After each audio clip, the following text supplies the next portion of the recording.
Hello friends, welcome to my channel. आज हम लोग रामायण का अयोध्या कांड पार्ट 4 पढ़ेंगे, जिसका टॉपिक है अयोध्या में हाहाकार। सुमंत खाली रथ लेकर अयोध्या पहुंचे। लोग दौड़ दौड़ कर पूछते, मंत्रीवर राम कहाँ है? राम लक्ष्मण और सीता को कहाँ छोड़ आए? सुमंत नीची गर्दन किए बिना बोले ही राजमहल की ओर बढ़ते गए। उन्हें अकेला आते देखकर रानियां भी जोर जोर से रोने लगी।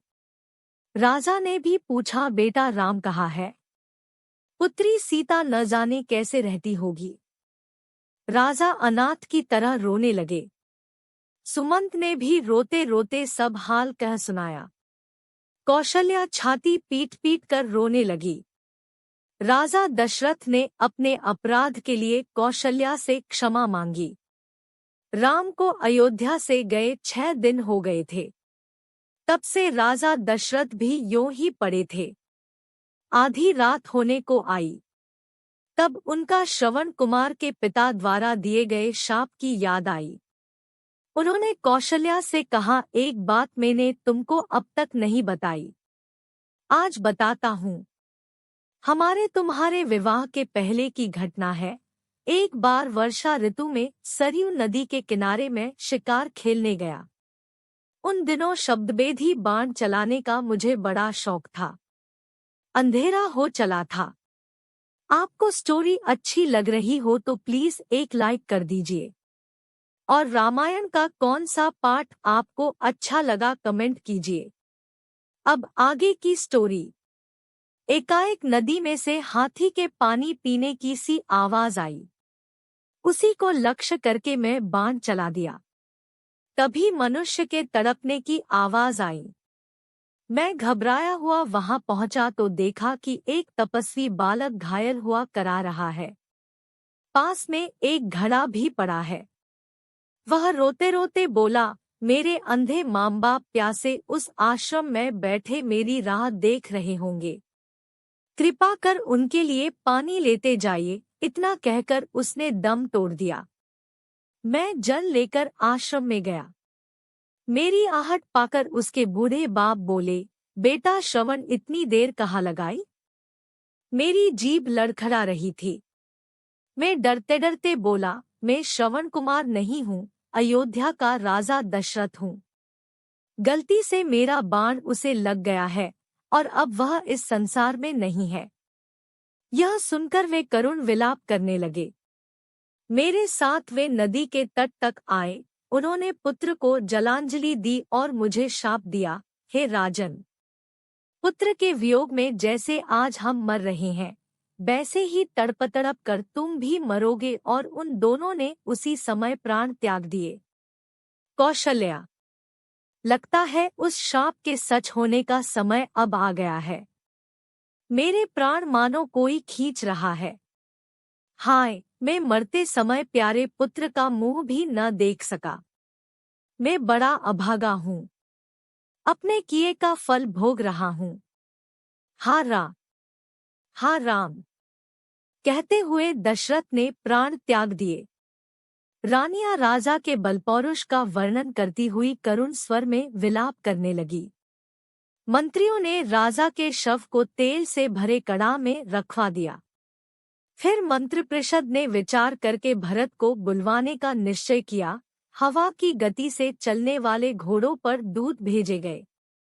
उनसे कह दिया गया था कि कैकेय देश में पहुंचकर केवल इतना कहें कि आवश्यक कार्यवश गुरु ने भरत को तुरंत बुलवाया है।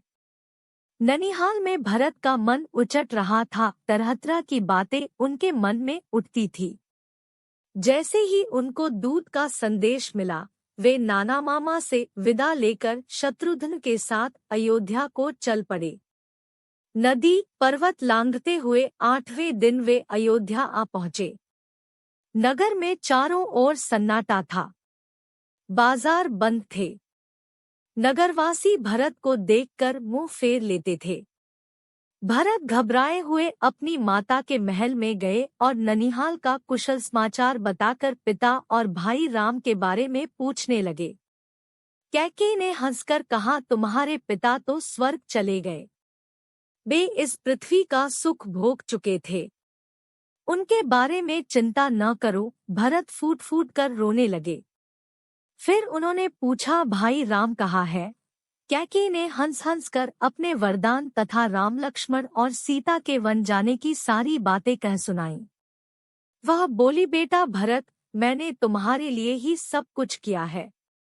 अब चिंता छोड़कर अयोध्या की राज्यलक्ष्मी का भोग करो। भरत को माता पर बड़ा रोष आया। वे बोले, पापिनी, तूने यह क्या किया? इक्ष्वाकु वंश की तूने नाक काट दी। ऐसा ही करना था तो मुझे जन्मते ही क्यों न मार डाला। इस बीच राज्य के मंत्री भी वहां आ गए थे। उनके सामने भी उन्होंने केके को बहुत भला बुरा कहा। वे बोले, मंत्रियों, आप भी सुन लें। मेरी माँ ने जो कुछ किया है उसमें मेरा कोई हाथ नहीं। मैं शपथपूर्वक कहता हूँ। यह कहकर भरत तुरंत ही माता कौशल्या के पास चल दिए और उनसे लिपटकर बच्चे की तरह बिलखकर रोने लगे। माता ने उन्हें धीरज बंधाया। फिर वे भी पछाड़ खाकर भूमि पर गिर पड़ी। भरत ने माता को भी तरह तरह से सांत्वना दी। रात भर भरत पिता और भाई राम की याद करके रोते रहे। उन्होंने माता के सामने सैकड़ों तरह की सौगंध खाई और कहा कि जो पाप कर्म कैकेयी ने किया है उसका मुझे पता भी नहीं। जिसकी सम्मति से यह हुआ हो उसकी बुरी गति हो।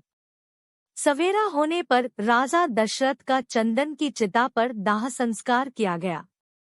भरतन ने सब अंतिम संस्कार गुरु के बताए अनुसार विधिवत किया। अगले दिन मंत्रियों और नगरवासियों को बुलाकर भरत ने कहा, अयोध्या का राज्य सबसे बड़े भाई राम का है। हम आप सभी उन्हीं के हैं। राम को लौटा लाने के लिए मैं कल ही चित्रकूट जाऊंगा। आप भी चलें। माताएं भी चलेंगी।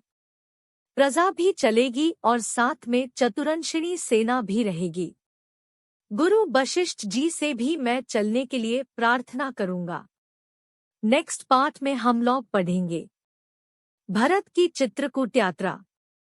अगर आपको यह वीडियो अच्छी लगी हो तो प्लीज एक लाइक, शेयर, कमेंट और सब्सक्राइब करना ना भूले। मिलते हैं नए वीडियो के साथ, तब तक के लिए धन्यवाद।